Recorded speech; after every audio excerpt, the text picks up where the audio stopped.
La bataille brutale pour le contrôle d'El Fasher dans l'état du Darfour du Nord fait rage depuis au moins 14 mois consécutifs. Les habitants de la ville, qui sont près de 900 000, se retrouvent pris entre deux feux. Beaucoup d'entre eux ont fui les combats dans d'autres régions du pays, mais craignent désormais de mourir de faim.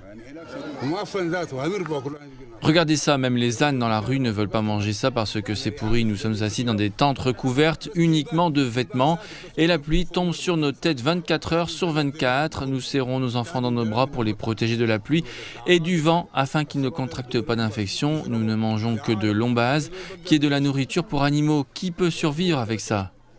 La ville entière est actuellement une zone militarisée, car l'armée soudanaise et la force de protection conjointe du Darfour empêchent les FSR de s'emparer de la dernière capitale régionale du Darfour, qui n'est pas encore sous leur contrôle.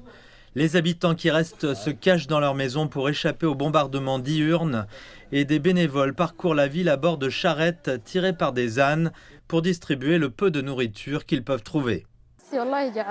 Nous avons faim, nous avons soif, nous sommes pieds nus sans vêtements, et les obus et les munitions nous tombent dessus jour et nuit. Nous vivons dans un état de famine extrême et nous ne mangeons que de la nourriture pour animaux en base. Imaginez notre situation. Nous ne mangeons que de l'ombase. Les obus ont tué nos enfants et des innocents. Maintenant, nos enfants sont orphelins. Leur mère et leur père sont morts. Nous avons soif, faim et nous sommes nus, et notre situation est difficile.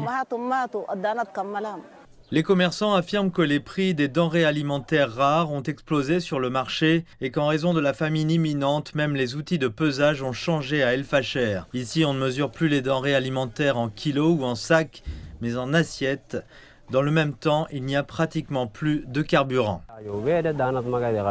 Nous n'avons plus de marchandises à vendre et les bombardements aléatoires nous empêchent de faire du commerce. Nous subissons désormais des pertes quotidiennes. Les commerçants ne peuvent pas quitter la ville pour aller chercher des marchandises. Ils sont arrêtés et tués. Le siège se poursuit malgré l'aggravation de la crise humanitaire et la confirmation de la famine dans le camp de déplacés voisin de Zamzam en avril. Aujourd'hui, beaucoup craignent que la ville d'Al Fasher ne connaisse le même sort alors que le conflit brutal se poursuit.